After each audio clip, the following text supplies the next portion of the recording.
I stared at the wilted remains of the once vibrant fern by my kitchen window, the soil cracked and lifeless, smelling faintly of bitter coffee grounds. My daughter's morning coffee ritual had become my daily poison. When that plant died from a week of my secret rebellion, I knew I had to save myself. Today, I'm going to tell you something I never thought I would share. And if for even a second this feels familiar, I only ask that you like this video and subscribe. It will help me keep opening my heart. My name is Margaret, and at 73 years old, I thought I knew what love looked like. I was wrong. What I called love was slowly killing me, one bitter cup at a time. Every morning in my cramped studio apartment on the Upper West Side of Manhattan, the ritual began at exactly 7:15. The familiar knock on my door, always 3 sharp raps that made my chest tighten. The sound of keys jingling as Sarah, my 48-year-old daughter, let herself in without waiting for an answer.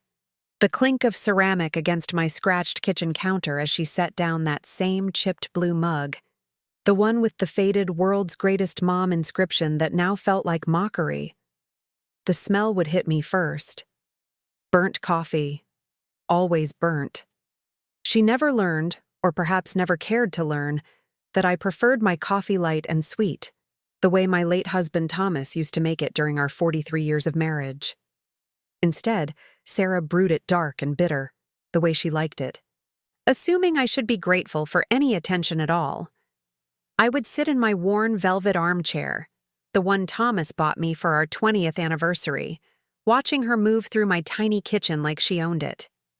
She never asked how I slept, never noticed the medical bills stacked on my table or the way I winced when I stood up too quickly, never saw the loneliness that clung to me like the persistent scent of her terrible coffee. The subway rumbled beneath us, carrying thousands of strangers to their daily lives while I sat trapped in mine. Through my window, I could see the corners of Central Park, a sliver of green that reminded me of better days when Thomas and I would walk those paths, planning our future, dreaming of grandchildren who would love us. Sarah would check her phone while the coffee finished brewing, her manicured nails tapping against the screen. Always urgent messages from her job at the financial firm, always more important than the woman who had given her life. She worked with investments, stocks, managing other people's fortunes while systematically draining mine. "There's your coffee, Mom," she'd say without looking up, her voice carrying the same professional tone she used with clients. Not warm, not loving, just efficient. I learned to say thank you in a voice that didn't betray my growing resentment. I learned to smile when she kissed my cheek, her lips cold against my skin. I learned to pretend that this daily performance meant something more than obligation, or, as I would later discover, something far more sinister.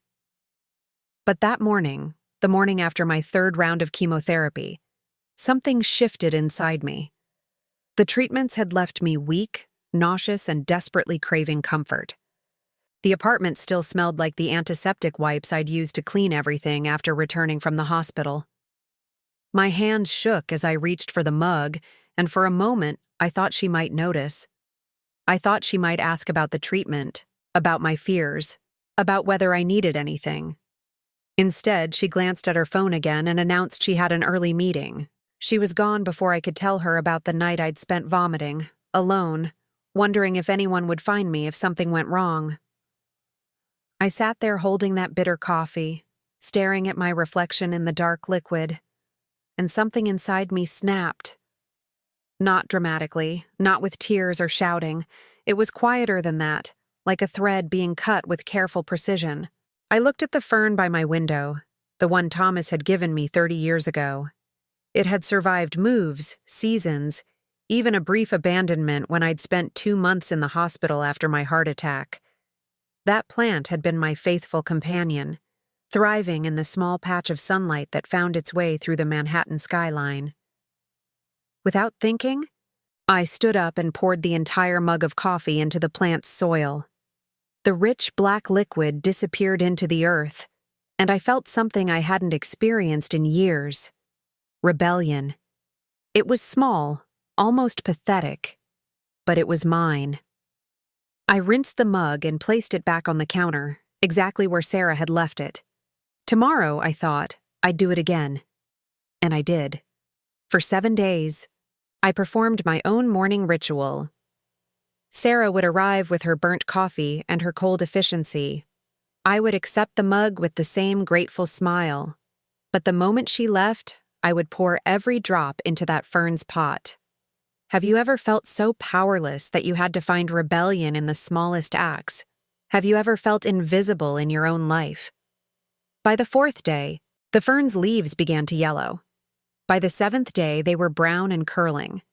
The soil smelled sour, poisoned by the very thing that was supposed to nourish. That's when I understood. The coffee wasn't just bitter. It was killing everything it touched, including me. Let me tell you how I got to that moment. How a woman who once commanded respect in her own home became someone who had to hide her rebellion in a dying plant. It started slowly, the way these things always do. After Thomas died 3 years ago, Sarah became increasingly involved in my daily life. At first, I was grateful. The grief had hollowed me out, left me struggling with simple tasks like grocery shopping or paying bills. Having her check on me felt like love. "Mom, you don't need to worry about money anymore," she'd said during one of our early conversations about my finances. "I work with investments every day. Let me help you manage everything." I remember how professional she sounded, how confident. She dealt with stocks, cryptocurrency, even Bitcoin for some of her wealthier clients. Her firm managed fortunes worth millions, and she spoke casually about assets and capital as if they were everyday words. I felt foolish with my simple savings account and my Social Security checks. "I don't understand all that complicated stuff," I'd admitted, signing papers she'd brought over. "I trust you to do what's best." Those words would haunt me later. The coffee ritual started around the same time. Sarah claimed it was her way of making sure I had a good start to each day, but I began to notice it coincided perfectly with her accessing my financial accounts online. She would sit at my kitchen table with her laptop while I drank the coffee she'd prepared, typing passwords and reviewing statements I wasn't allowed to see. "It's easier if I handle everything, Mom. You don't want to stress yourself with all these numbers." But I caught glimpses sometimes, numbers that seemed too large, withdrawals I didn't remember authorizing. When I asked questions, she'd pat my hand condescendingly. "You're confused, Mom. These are the investments I told you about. Your money is working for you now, earning interest." I wanted to believe her. I needed to believe her. The coffee grew more bitter around the same time I started noticing other changes. My cable package was downgraded to basic channels. My grocery delivery service was canceled because the subscription had lapsed. Small luxuries I'd always afforded myself began disappearing while Sarah's lifestyle seemed to improve. She moved from her cramped apartment in Queens to a beautiful 2-bedroom in Brooklyn Heights with a view of the Manhattan skyline. She bought a new car, a gleaming BMW that cost more than I'd ever spent on anything except my apartment. Her wardrobe transformed into designer suits and expensive handbags. When I commented on these improvements, she'd smile and explain about bonuses at work, about successful investments in the stock market, about cryptocurrency profits that had rewarded her forward-thinking approach. "You should be proud, Mom. I learned financial responsibility from you and Dad." But Thomas had been careful with money, not reckless. He'd saved every penny, worked extra shifts at the post office, and invested conservatively in index funds and treasury bonds. The only time he'd ever taken a real risk was buying our apartment in 1987, and even then he'd calculated every payment 3 times before signing. I began to feel like a stranger in my own life. Doctor appointments were rescheduled without my input because Sarah decided the timing wasn't convenient. Friends who called were told I was resting or busy. My world became smaller and smaller until it consisted mainly of my apartment, Sarah's morning visits, and the growing suspicion that nothing in my life belonged to me anymore. The isolation was the worst part. New York City surrounded me with 8 million people. but I felt completely alone. The sounds of the subway below, once comforting in their predictability, became reminders of all the places I couldn't go, all the freedom I'd lost. My neighbor across the hall, Mrs. Chen, occasionally knocked to check on me, but Sarah had made it clear these visits were disruptive. Mom needs her rest, she'd tell anyone who showed concern. Too much stimulation isn't good for someone her age. Someone my age. As if 73 meant I was already dead. I started having trouble sleeping. Not because of the chemotherapy, though that certainly didn't help, but because of the questions that churned in my mind every night. Where was my investment income? Why couldn't I access my own bank accounts? Why did my own daughter treat me like an inconvenience rather than a person? The morning I poured the first cup of coffee into my fern, I wasn't planning a rebellion. I was just too nauseous to drink it. But something about watching that dark liquid disappear into the soil stirred something in me, a sense of control, however small. By the third day, it became intentional. By the fifth day, it felt like the only honest thing left in my life. I would watch Sarah's routine with new eyes. The way she barely looked at me when she spoke. The way she checked her phone constantly during her visits, as if even these brief moments with her mother were an inconvenience. The way she spoke about my life, as if it were already over. We should think about getting you one of those medical alert systems, Mom. Just in case. Maybe it's time to consider a smaller place. This apartment is getting expensive to maintain. You really shouldn't be handling your own finances anymore. It's too confusing for someone your age. Every suggestion felt like another bar in a cage I hadn't realized was being built around me. The fern was dying, but I was starting to wake up. On the seventh day, as I poured that final cup of bitter coffee into the soil, watching the liquid pool on top because the poor plant couldn't absorb any more poison, I made a decision that would change everything. I was going to find out exactly what Sarah had been doing with my life. That afternoon, while she was at work, I took the subway to my bank for the first time in over a year. The journey felt like an expedition to another planet. I'd grown so used to staying within the few blocks around my apartment that the larger world felt overwhelming. The bank was in Midtown, a place that used to feel like the center of everything when Thomas and I were younger. Now it felt like a maze designed to confuse people like me. But I persisted, waiting in line behind business people and young families, feeling ancient and out of place. When I finally reached a teller, a kind young man named David, I asked to see my account balances. What he told me made my knees weak. My savings account, which had contained nearly $400,000 from Thomas's life insurance and our combined retirement funds, now held less than $30,000. The investment accounts Sarah had set up were either empty or showed massive losses from high-risk stock trades and cryptocurrency investments that had gone wrong. The account holder, David explained carefully, has been making regular large withdrawals for the past 2 years. There's also been significant trading activity in volatile markets. The account holder, as if I weren't sitting right there. I am the account holder, I said, my voice surprisingly steady. And I never authorized most of these transactions. David's expression shifted to concern, mixed with the practiced neutrality of someone who'd seen this situation before. Ma'am, if you believe there's been unauthorized activity on your account, we need to discuss this with our security department. I spent 3 hours in that bank, going through statements and transaction records with a security specialist named Jennifer. What emerged was a clear pattern of financial abuse. Sarah had been using her power of attorney, something I'd signed during my grief without fully understanding, to systematically drain my accounts. The stock investments she'd claimed were growing my wealth had actually lost hundreds of thousands of dollars.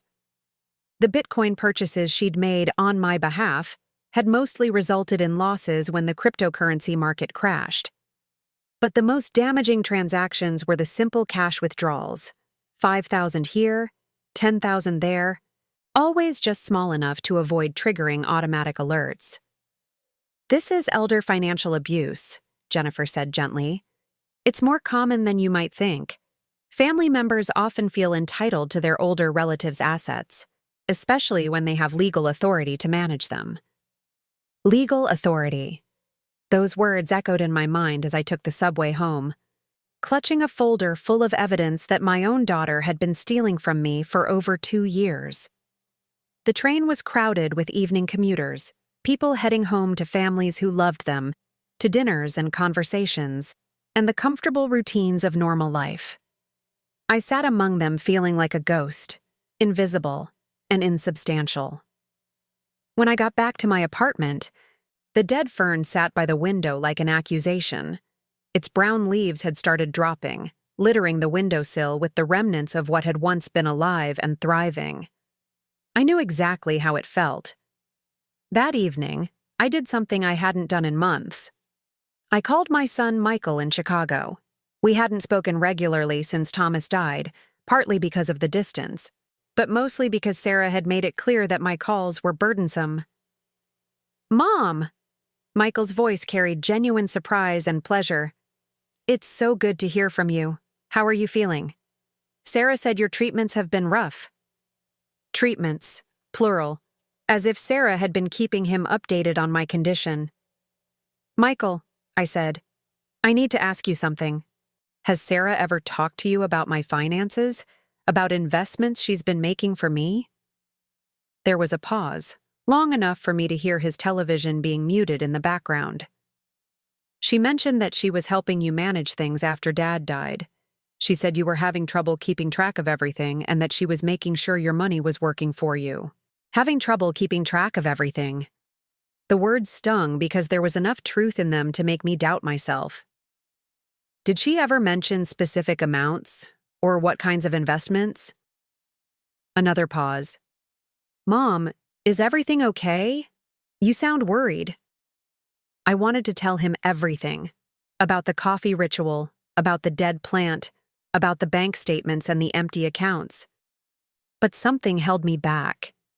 Maybe it was the fear that he wouldn't believe me. Maybe it was shame at having been so thoroughly fooled. Or maybe it was the terrible possibility that he already knew and had chosen to do nothing. "I'm fine, sweetheart. Just trying to understand some paperwork." We talked for a few more minutes about his job and his family, but the conversation felt hollow. When I hung up, I realized that Sarah had been controlling more than just my money. She'd been controlling the narrative of my life, telling everyone that I was confused, incapable, in need of her management. That night, I lay awake staring at the ceiling, listening to the sounds of the city that never sleeps. Sirens in the distance, the occasional honk of a taxi, the rumble of late-night trains carrying people to and from lives I could barely imagine anymore. For the first time in years, I began to plan. The next morning, Sarah arrived at her usual time with her usual bitter coffee and her usual distracted efficiency. But this time, I watched her differently.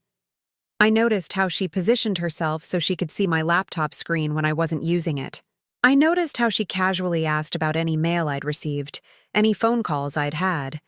I noticed how she subtly discouraged me from making plans with other people. "Mrs. Chen mentioned she might invite you to her granddaughter's birthday party next week," she said while typing on her phone. "I told her you probably wouldn't be feeling up to it." "Did you?" I asked, keeping my voice neutral. "Mom, you know how overwhelmed you get in social situations, and with your treatments, you need to be careful about exposure to germs." I accepted the coffee with my usual smile and waited for her to leave. Then, for the first time in a week, I raised the mug to my lips. It was every bit as bitter as I remembered. But I drank it anyway, because I was done hiding my rebellion in a dying plant. I had work to do. The first step was getting my own lawyer, not someone Sarah recommended, not someone who might have conflicting loyalties, but my own advocate. I used Thomas's old address book to find the attorney who'd handled our wills, a man named Robert Steinberg who'd been practicing elder law for over 30 years. The second step was documenting everything. I made copies of all the bank statements Jennifer had given me, photographed the legal documents Sarah had asked me to sign, and started keeping a journal of our daily interactions. The third step was the hardest. I had to prepare for war with my own daughter. Mr. Steinberg's office was in a converted brownstone on the Upper East Side, the kind of place that felt both professional and comforting. When I explained my situation, his expression grew grave. "Mrs. Patterson, what you're describing is unfortunately common in my practice.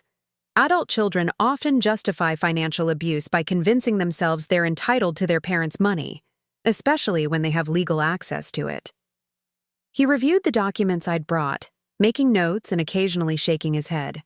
"The power of attorney you signed gives Sarah broad authority over your finances, but it doesn't give her the right to use your money for her own benefit. Based on these withdrawal patterns and investment losses, we have grounds for both civil action and potentially criminal charges." Criminal charges against my own daughter. "I don't want to send her to prison," I said quickly. "I just want my life back." Mr. Steinberg nodded understandingly. "Let's start with revoking the power of attorney and freezing your accounts to prevent further unauthorized access. Then we can address restitution." Walking out of his office, I felt something I hadn't experienced in years: hope. But I also felt terrified. Sarah's morning visits had become the structure around which my entire day revolved. However manipulative and controlling they were also my only regular human contact. What would my life look like without them? That fear almost stopped me from taking the next step. Almost. 2 days later, I called Sarah and asked her to come over in the evening instead of the morning. I told her I had something important to discuss. She arrived looking annoyed at the disruption to her routine, carrying takeout Chinese food as if this were some kind of social visit. "Mom, you sounded so serious on the phone. What's going on?" I had rehearsed this conversation in my mind dozens of times, but sitting across from her in my small living room, I struggled to find the words. "Sarah, I need to ask you about my finances." Her fork paused halfway to her mouth. "What about them?" "I went to the bank last week. I saw the statements." The silence that followed was deafening. I could hear the refrigerator humming in the kitchen, the distant sound of traffic on Columbus Avenue, my own heart beating in my chest. "Mom," she said finally, her voice taking on that patronizing tone I'd grown to hate. "I told you I was managing your investments. Some of them didn't perform as well as we hoped, but that's the nature of the market." $400,000, Sarah. That's how much is missing from my accounts." Her face went through several expressions: surprise, anger, calculation, before settling on something that looked like disappointed patience. "Missing?" "Mom, that money isn't missing. It was invested. Some of those investments lost value when the stock market became unstable. The Bitcoin purchases lost money when cryptocurrency crashed. That's not theft. That's just unfortunate timing." But I'd done my research now. I'd learned about the specific stocks she'd traded, the cryptocurrency investments that made no sense for someone my age, the pattern of withdrawals that coincided with her lifestyle improvements. What about the cash withdrawals? The $5,000 and $10,000 transfers that went directly to your personal account? For a moment, her mask slipped completely. I saw calculation there, and something that looked like contempt. "Those were fees, Mom. Management fees for handling your portfolio. Do you have any idea how much time and expertise I've put into managing your finances? How much work it is to keep track of everything for someone who can't even remember to pay her electric bill?" The cruelty in her voice was like a physical blow, but it also clarified something for me. This wasn't love gone wrong or good intentions poorly executed. This was deliberate exploitation wrapped in the language of care. "I never asked you to manage my finances," I said quietly. "I never agreed to pay you fees, and I've never forgotten to pay my electric bill." She stood up abruptly, pacing to the window where my dead fern still sat. "This is exactly what I was trying to protect you from, Mom. This kind of confusion and paranoia. You're not thinking clearly. The treatments, the stress, losing Dad, it's all affecting your judgment." There it was. The gaslighting that had made me doubt my own perceptions for 2 years. "My judgment is fine, Sarah. And as of tomorrow, the power of attorney you've been using is revoked." The words hung in the air like a challenge. She turned to face me, and for the first time in years, I saw her clearly. Not as my devoted daughter caring for her aging mother, but as a woman who had systematically stolen my independence, my dignity, and my financial security. "You can't do that," she said, but her voice lacked conviction. "I already have. Mr. Steinberg handled the paperwork today." Her face went white. Whether from anger or fear, I couldn't tell. "Mom, you're making a terrible mistake. Without my help, you'll be completely lost. You don't understand how complicated financial management is in today's market. You don't understand cryptocurrency, or stock trading, or portfolio diversification. You'll lose everything without professional guidance." "I'll lose everything?" I asked. "Sarah, I've already lost everything. You've made sure of that." She tried several more approaches, tears, threats, promises to do better. But something had broken inside me. Or maybe something had finally healed. I was no longer willing to trade my dignity for the illusion of her care. She left that night in fury, slamming the door so hard that my remaining plants shook on their shelves. I sat in the sudden silence, surrounded by the remnants of a life I was only beginning to reclaim. The next morning, for the first time in over 2 years, no one knocked on my door at 7:15. No one brought me bitter coffee or checked their phone while pretending to care about my well-being. No one made me feel invisible in my own home. Instead, I made my own coffee, light and sweet, the way Thomas used to make it, and sat by my window watching the city wake up. It was the most beautiful morning I'd experienced in years, but I was also terrified. Sarah had been right about one thing. I was alone now in ways I hadn't been since Thomas died.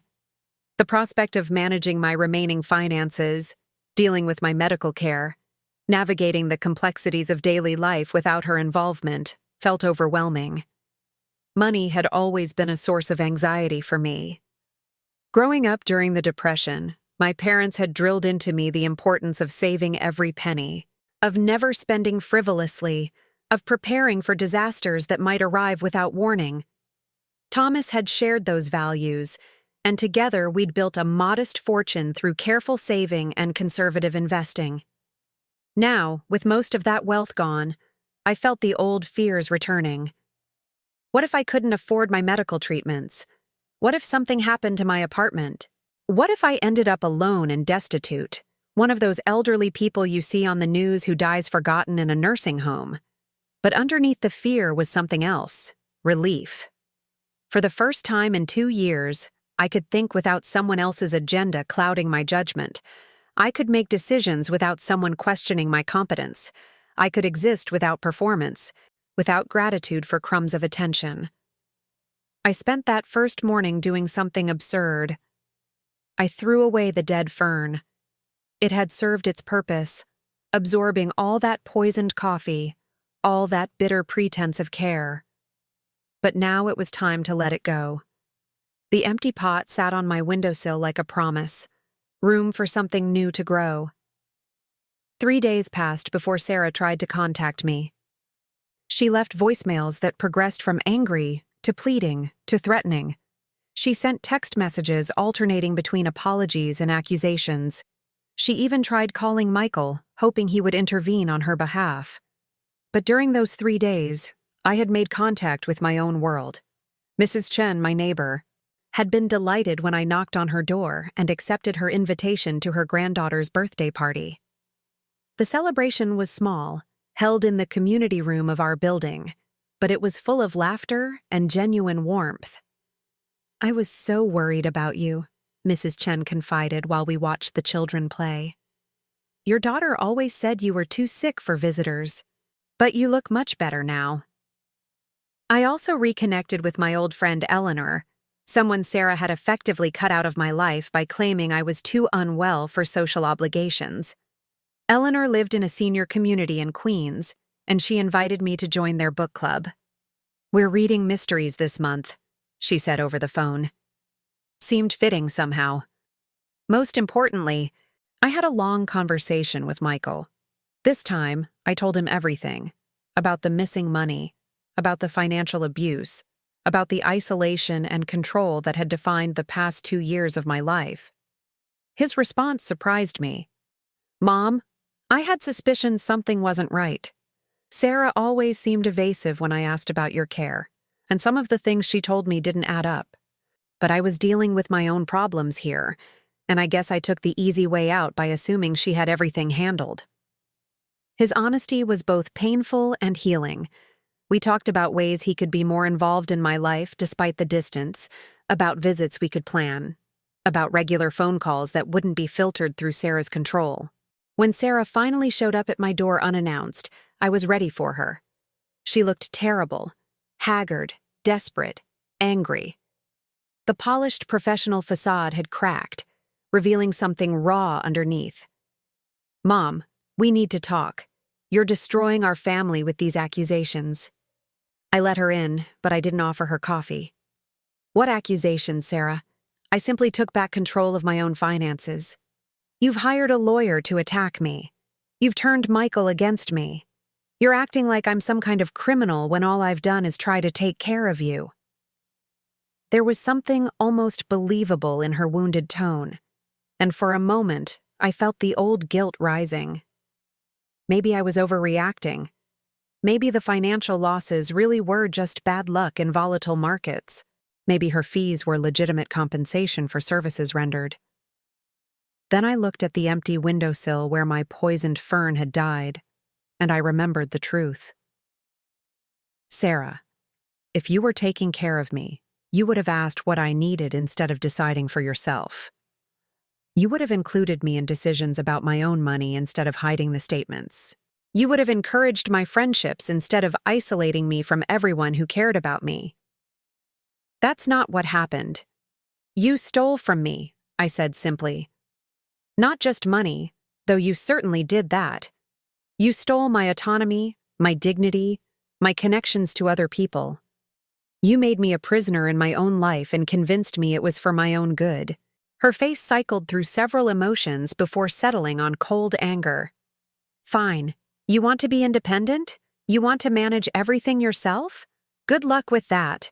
Don't come crying to me when you realize you're in over your head." She moved toward the door, then turned back with one final cruelty. "I hope you're happy, Mom. I hope living alone with your paranoia and your lawyers is everything you thought it would be. But don't expect me to come running when it all falls apart." After she left, I sat in my chair and cried. Not from sadness exactly, but from the release of pressure I hadn't realized I'd been carrying. It was like lancing an infected wound, painful but ultimately healing. I was free. The weeks that followed were challenging in ways I hadn't anticipated. Learning to navigate online banking, coordinating my own medical appointments, managing household tasks that Sarah had controlled. It all required more energy than I'd expected. But with each small victory, I felt stronger. When I successfully set up automatic bill payment for my utilities, I felt proud. When I researched and chose my own cancer treatment center based on their reputation rather than their proximity to Sarah's office, I felt empowered. When I hired a cleaning service and a grocery delivery arrangement that worked for my actual needs rather than someone else's schedule, I felt competent. Money remained a concern. Mr. Steinberg was working to recover what he could of my stolen assets, but legal processes move slowly, and there were no guarantees. I had to fundamentally restructure my budget around my reduced resources. But I also discovered something surprising. I needed less than I'd thought. Without Sarah's expensive management fees and poor investment decisions draining my accounts, my remaining money stretched much further. The simple pleasures I'd been denied, good coffee, books, occasional meals out with friends, were affordable luxuries, not impossible dreams. 3 months after our final confrontation, Sarah made one last attempt to regain control. She arrived at my door with official-looking paperwork and a story about a lucrative investment opportunity. "Mom, I know we've had our differences, but I've found a way to help you recover the money that was lost. There's a new cryptocurrency fund that's showing incredible returns. If we act quickly, we can make back everything that was lost in the market downturns. The old me might have been tempted. The promise of recovering my financial security, of undoing the damage that had been done, was seductive. But I'd learned too much about both cryptocurrency and my daughter to be fooled again. "Thank you for thinking of me," I said politely, "but I'm not interested." Her mask slipped completely then. The pretense of caring, of family loyalty, of shared interests fell away, leaving only naked frustration. "You're being stupid, Mom. You're going to end up broke and alone. And it's going to be your own fault." "Maybe," I said, "but at least I'll be broken alone honestly, instead of being robbed by someone who's supposed to love me." She left without another word, and I knew she wouldn't be back. 6 months after I'd poured the last cup of bitter coffee into my dying fern, I was living a completely different life. My mornings began when I chose to wake up, not when someone demanded entry to my home. I made my own coffee, light and sweet, and sat by my window reading books Eleanor had recommended from our club. The windowsill now held a small herb garden, basil, rosemary, thyme, that filled the apartment with the scent of growing things. I had joined a senior center in my neighborhood where I volunteered twice a week, helping other elderly people navigate bureaucratic systems and recognize signs of financial abuse.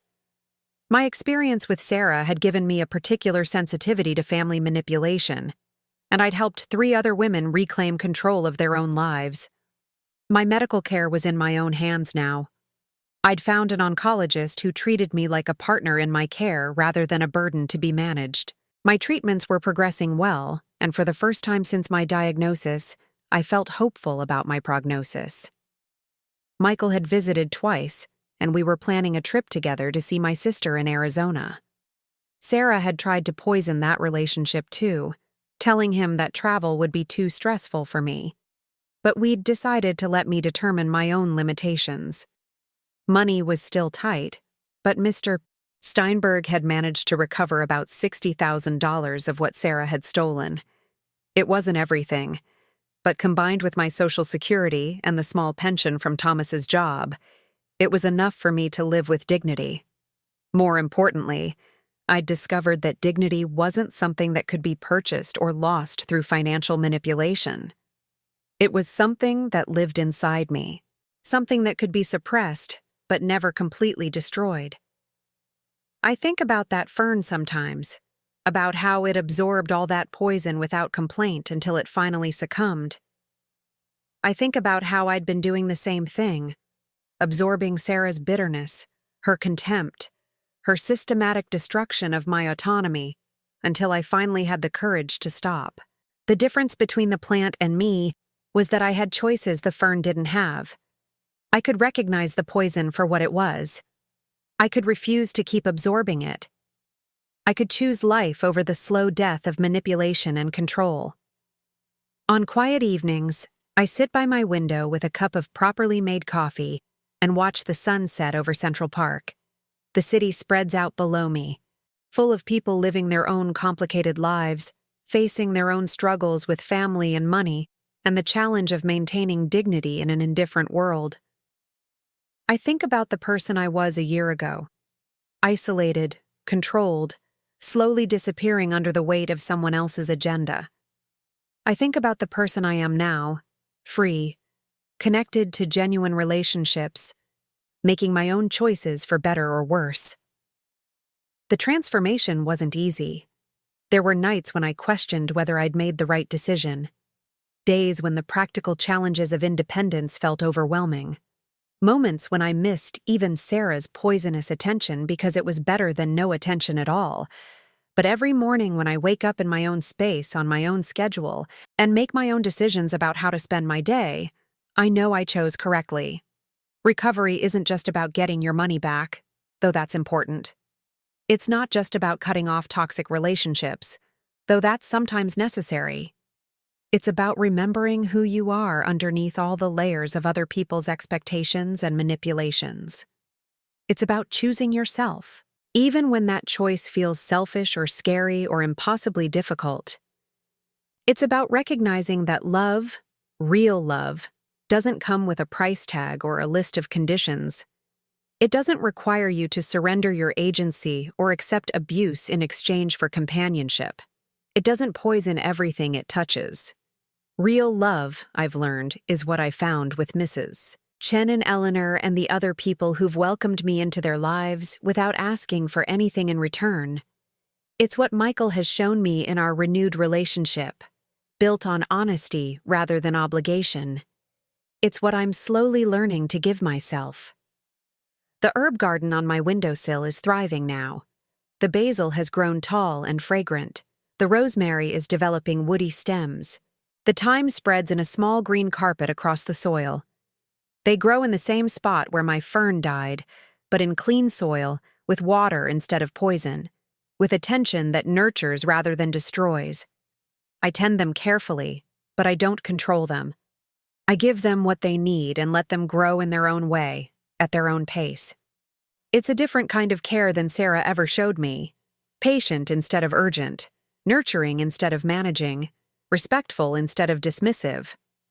Sometimes I wonder what would have happened if I'd never noticed the fern was dying, if I'd continued drinking that bitter coffee and accepting that toxic version of love as normal. Would I have slowly faded away like the plant, poisoned by small daily doses of contempt disguised as care? I think I would have. And that thought fills me with gratitude for the small act of rebellion that started everything. The decision to pour coffee into a plant pot instead of drinking it myself. It was such a tiny gesture, almost ridiculous in its insignificance. But it was the first honest thing I'd done in years. It acknowledged the truth that I wasn't willing to say out loud. This relationship is killing me. That honesty, even in such a small form, was the beginning of everything that followed. Today, at 73 years old, I'm learning things I thought I'd figured out decades ago. I'm learning that independence isn't the same as loneliness. I'm learning that family relationships aren't always worth preserving. I'm learning that financial security matters, but not as much as personal autonomy. Most importantly, I'm learning that it's never too late to choose yourself. My story doesn't have a fairy tale ending. Sarah and I don't have some tearful reconciliation where we finally understand each other. She wasn't driven by misguided love or good intentions poorly executed. She was an adult who made calculated decisions to exploit her mother's trust and vulnerability for her own financial gain. I don't forgive her for that, and I don't think forgiveness is required for healing. What I've found instead is something better than reconciliation: peace. The peace that comes from living authentically, from surrounding yourself with people who see your worth, from making decisions based on your own values rather than someone else's manipulation. The peace that comes from drinking coffee that tastes the way you like it, made with your own hands, in your own time. If you're listening to this story and something about it feels familiar, if you've felt invisible in your own life, if you've wondered whether someone who claims to love you is actually stealing from you, if you've been afraid to trust your own perceptions because someone has convinced you that you're confused or paranoid, please know that you're not alone. And please know that it's not too late to pour the bitter coffee into the plant pot, metaphorically speaking. It's not too late to choose yourself, to reclaim your dignity, to refuse to be poisoned by relationships that claim to nourish you. It's scary, and it's difficult, and you might end up alone in ways that feel overwhelming. But alone and free is better than together and dying slowly. Your life belongs to you. Your money belongs to you. Your decisions belong to you. No one, not even family, not even people who claim to love you, has the right to take those things away from you in exchange for their presence in your life. You deserve better than bitter coffee served with contempt. You deserve better than care that comes with hidden costs. You deserve relationships that add to your life rather than draining it away. And you deserve to know that choosing yourself isn't selfish. It's survival. The fern could only absorb poison until it died. But you have choices the fern didn't have. Use them. Have you ever felt like you were slowly being poisoned by someone who claimed to love you? Have you ever found yourself making small acts of rebellion because you couldn't bring yourself to make big ones? Please tell me in the comments below. Your story, whatever it is, matters. And if this resonated with you, if it helped you feel less alone or gave you courage to examine your own relationships more honestly, please like this video and subscribe to this channel. It helps other people find these stories when they need them most. Sometimes the most important thing we can do is share our truth, even when it's difficult, even when it makes us vulnerable, even when we're not sure how people will respond. Thank you for listening to mine. Now, almost a year later, as I sit here recording this story, I realize how much my perspective has continued to evolve. The initial relief of freedom has settled into something deeper and more sustainable, a quiet confidence that comes from trusting my own instincts and living according to my own values. The legal battle with Sarah is finally over. Mr. Steinberg managed to recover approximately $90,000 through various channels. Some from her personal accounts where the stolen money could be clearly traced, some from assets she'd purchased with my funds, and some through a settlement agreement that avoided criminal prosecution in exchange for partial restitution. It's not everything I lost, not even close. But it's enough to restore some financial stability to my life. And more importantly, it represents something I thought I'd lost forever: justice. Sarah never admitted wrongdoing, never apologized, never showed any sign of understanding the harm she'd caused. In her final communication through her lawyer, she maintained that she'd been providing valuable financial services and that any losses were due to market volatility rather than mismanagement. I used to think this lack of acknowledgement would make healing impossible. How can you move forward when someone who devastated your life refuses to take responsibility for their actions? How can you find peace when there's been no real accountability? But I've learned that healing doesn't require the other person's participation. It doesn't need their apology or their understanding or their permission. Healing is something you do for yourself, with or without their cooperation. The relationship with Michael has become one of the most unexpected gifts of this entire ordeal. What started as my desperate attempt to find an ally became a genuine reconnection between mother and son. He visits every few months now, and we talk on the phone weekly. During his last visit, he brought photo albums from his childhood that I hadn't seen in years. We spent an entire afternoon going through them, remembering birthday parties and family vacations and ordinary moments that had somehow become precious with the passage of time. "I'm sorry I wasn't more involved after Dad died," he said while looking at a picture of Thomas teaching him to ride a bicycle. "I should have been paying closer attention to what was happening with Sarah." "You couldn't have known," I told him. "She was very careful to present a convincing facade. But I could have made more effort to stay connected with you directly instead of relying on her updates. I could have asked better questions when things didn't seem quite right." His willingness to examine his own role in the situation, without wallowing in guilt or making excuses, reminded me why I'd always been proud of the man he'd become. It also highlighted the stark difference between him and his sister. One took responsibility for their actions, while the other blamed everyone else for the consequences. The volunteer work at the senior center has become one of the most meaningful parts of my new life. I work specifically with their financial literacy program, helping other elderly people understand their rights and recognize warning signs of financial abuse. Last month, I helped an 80-year-old man named Frank who was being systematically robbed by his grandson. The young man had convinced Frank to give him access to his accounts so he could help manage investments, then use the money to fund a gambling addiction. Frank was ashamed and confused, convinced that he was somehow at fault for trusting someone who claimed to love him. "It's not your fault," I told him during one of our sessions. "Trust is supposed to be safe within families. When someone violates that trust, the shame belongs to them, not to you." Watching Frank slowly reclaim his confidence and his financial independence reminded me of my own journey. The work we do at the center isn't just about money, it's about helping people remember their own worth and reclaim their right to dignity and self-determination.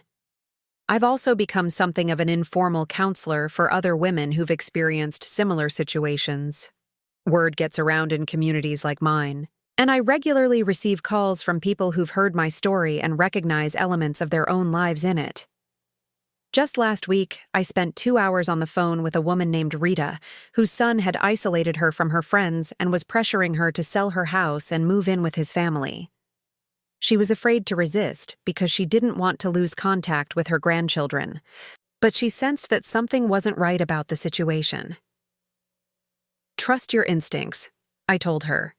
When something feels wrong, it usually is wrong, even when it's presented as being for your own good. These conversations are difficult, but necessary. They remind me that my experience wasn't unique. That financial and emotional abuse of elderly people by their own family members is far more common than most people realize. They also remind me of how far I've come in my own recovery. The cancer treatments ended 6 months ago with excellent results. My oncologist, Dr. Martinez, says the prognosis is very good, and I feel stronger and healthier than I have in years. It's ironic that during the period when Sarah claimed to be caring for my health, I was actually getting sicker from the stress and isolation she created. Once I reclaimed control of my medical care and surrounding myself with genuinely supportive people, my physical condition improved dramatically. I think there's a lesson in that about the connection between emotional and physical health. When your spirit is being systematically crushed, your body often reflects that damage. When you heal emotionally, physical healing often follows. My daily routine now bears no resemblance to the carefully controlled schedule Sarah had imposed on me. I wake up when my body tells me to, usually around 7 in the morning. I make my coffee, still light and sweet, and spend an hour reading or doing the crossword puzzle. Sometimes I call Eleanor or Mrs. Chen to chat about our plans for the day. Twice a week, I go to the senior center for volunteer work. Once a week, I attend Eleanor's book club, which has become a source of both intellectual stimulation and social connection. We're currently reading a biography of Eleanor Roosevelt, a woman who also had to learn late in life how to live authentically after years of being controlled by other people's expectations. She didn't really come into her own until after Franklin died, our discussion leader pointed out last week. Sometimes freedom comes through loss, even when that loss is painful. I thought about that observation for days afterward. There was truth in it. I didn't become fully myself until after losing Thomas, and then again after losing the illusion of Sarah's care. But I also realized that it wasn't the losses themselves that created freedom. It was my decision about how to respond to those losses. Thomas's death could have left me permanently diminished, dependent on Sarah's version of care indefinitely. Instead, eventually, it became the catalyst for discovering strength I didn't know I possessed. Sarah's betrayal could have destroyed my ability to trust anyone ever again. Instead, it taught me to distinguish between genuine care and manipulative control. The key was learning to see those losses as beginnings rather than endings, the beginning of a different kind of life rather than the end of the only life I'd ever known. The herb garden on my windowsill has expanded beyond the original basil, rosemary, and thyme. I've added mint, oregano, and even a small lavender plant that Mrs. Chen gave me. The harvesting and using of these herbs has become a daily ritual that connects me to the simple pleasure of nurturing living things. Sometimes when I'm watering them or pinching off leaves to use in my cooking, I think about that first fern and how it died absorbing poison meant for me. In a strange way, that plant's death saved my life by forcing me to recognize what was really happening. Its sacrifice taught me that I didn't have to keep absorbing toxicity just because someone called it love. The new plants grow in clean soil, receive pure water, and thrive in the same sunlight that couldn't save the fern. The difference isn't the location or the light. It's the quality of care they receive. That metaphor has become central to how I think about relationships now. The same person can wither under toxic care or flourish under genuine nurturing. The difference isn't in the person, it's in the quality of love they receive. I've started dating, which is something I never thought I'd do at this stage of life. His name is Arthur, and I met him at a community center lecture about financial planning for seniors. He's a widower, 75 years old, who lost his wife to Alzheimer's disease 2 years ago. Our relationship is gentle and uncomplicated in ways that feel revolutionary after years of Sarah's manipulation. Arthur asks what I'd like to do rather than telling me what's best for me. He includes me in decisions that affect both of us rather than making unilateral choices on my behalf. He encourages my friendships and interests rather than trying to isolate me. Most remarkably, he treats my independence as an asset rather than a problem to be solved. I fell in love with the woman you are now, he told me recently. Not some version of you that needs to be managed or fixed. The simplicity of that statement took my breath away. For so many years with Sarah, I'd felt like a problem that needed solving, a burden that needed managing, a confused old woman who couldn't be trusted with her own life. Arthur sees me as a complete person worthy of respect and partnership. We're taking things slowly, enjoying each other's company without rushing toward any particular outcome. At our age, with our life experiences, we both understand that companionship is a gift to be treasured rather than a right to be demanded. I'm also rebuilding relationships that Sarah had systematically damaged. My sister Helen and I now talk regularly after years of sporadic contact. Sarah had convinced me that Helen found my calls burdensome, when in reality, Helen had been worried about me and confused by my sudden withdrawal from family life. I kept asking Sarah how you were really doing, Helen told me during a recent conversation. But she always gave these vague, professional-sounding updates that didn't feel like they were about my sister at all. We've planned the trip to Arizona that Michael and I discussed, and Helen is excited to show me her garden and introduce me to the friends she's made in her retirement community. It will be my first real vacation in over 3 years, the first time I've gone somewhere simply because I wanted to, rather than because someone else decided it was necessary for my health or well-being. The financial recovery continues slowly but steadily. In addition to what Mr. Steinberg recovered through legal action, I've discovered that I'm much better at managing money than Sarah ever gave me credit for. Working with a legitimate financial advisor, someone I chose myself rather than someone Sarah recommended, I've reorganized my remaining assets in a way that provides steady income while preserving capital. The advisor, a woman named Patricia who specializes in retirement planning, has helped me understand that Sarah's investment strategy was not just unsuccessful, but actively harmful to someone in my situation. She was treating your portfolio like it belonged to a 30-year-old with decades to recover from losses, Patricia explained during one of our meetings. For someone your age, preservation of capital should have been the priority, with only a small percentage in high-risk investments. Instead, Sarah had put nearly everything in volatile stocks and cryptocurrency, investments that could have paid off spectacularly, but were far more likely to result in significant losses.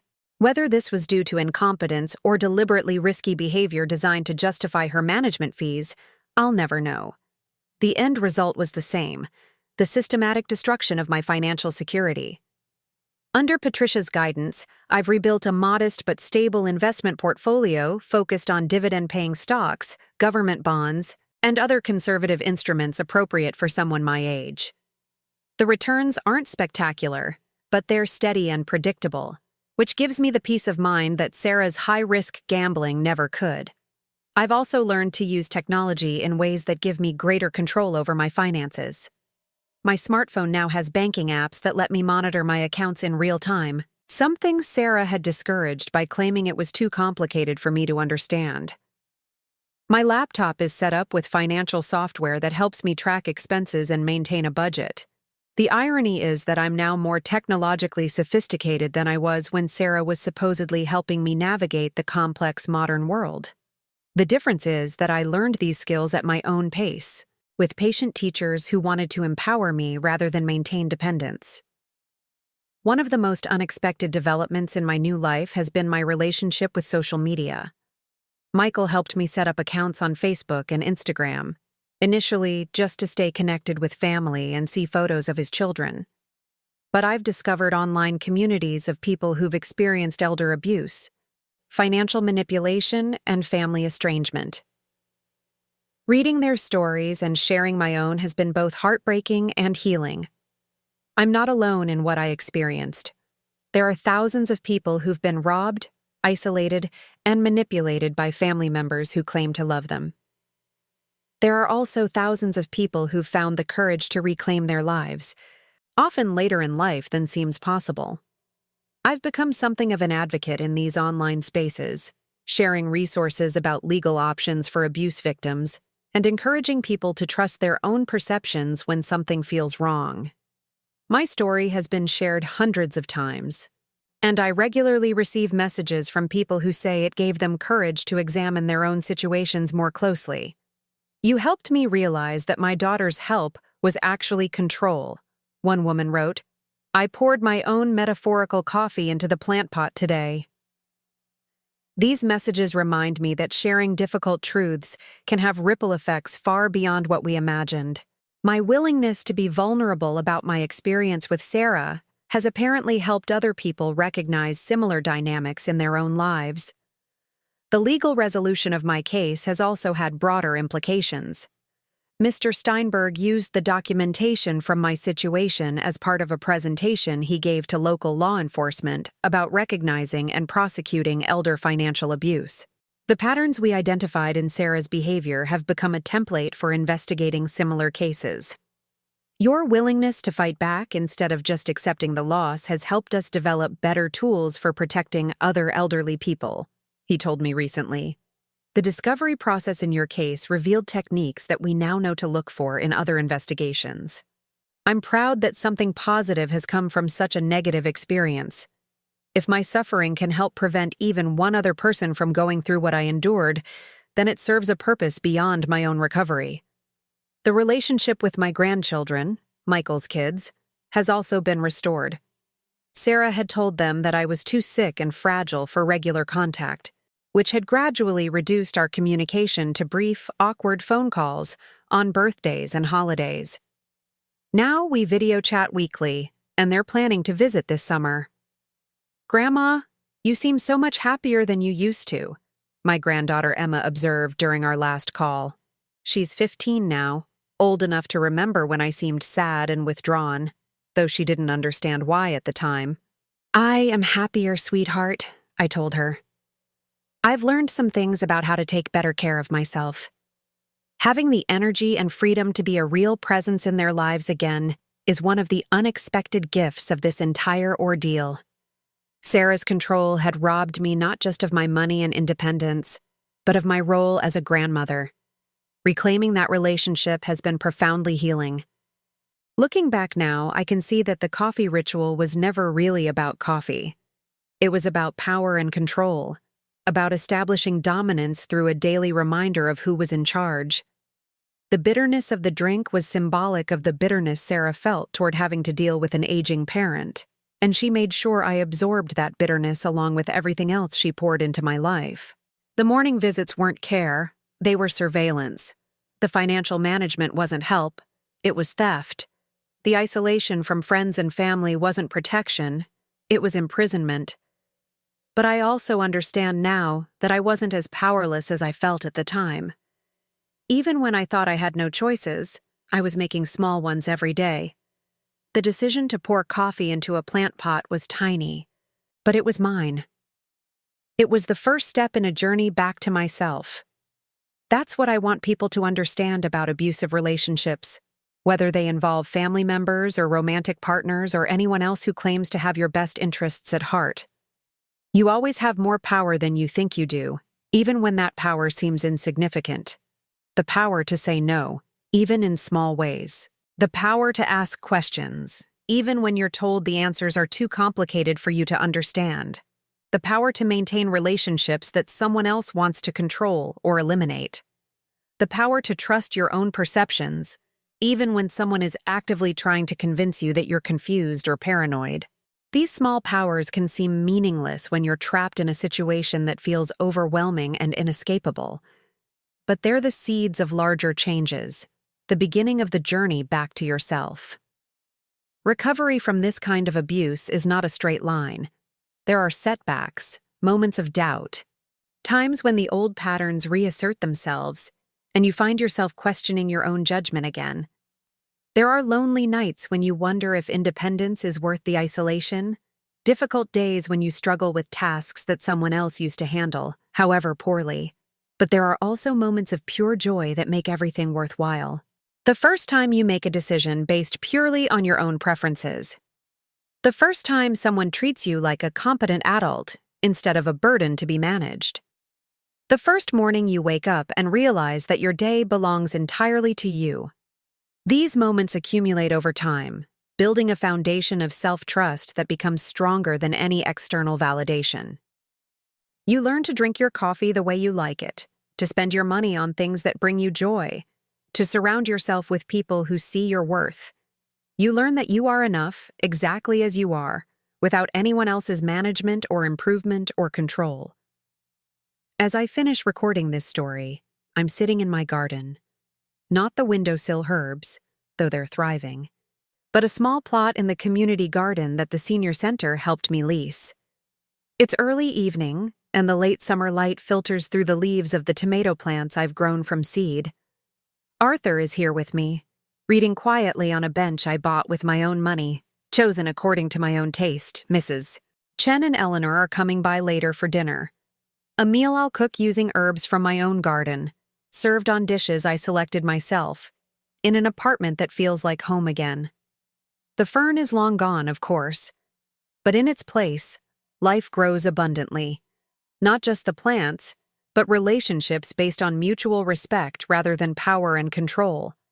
Not just financial stability, but the confidence that comes from managing your own affairs. Not just independence, but the joy that comes from choosing interdependence with people who value your autonomy. Sarah has never attempted to contact me again after that final encounter with the cryptocurrency investment scheme. Sometimes I wonder what her life is like now, whether she's found other victims to exploit or if she's been forced to confront the consequences of her actions. But mostly, I don't think about her at all. That indifference is perhaps the greatest victory of all.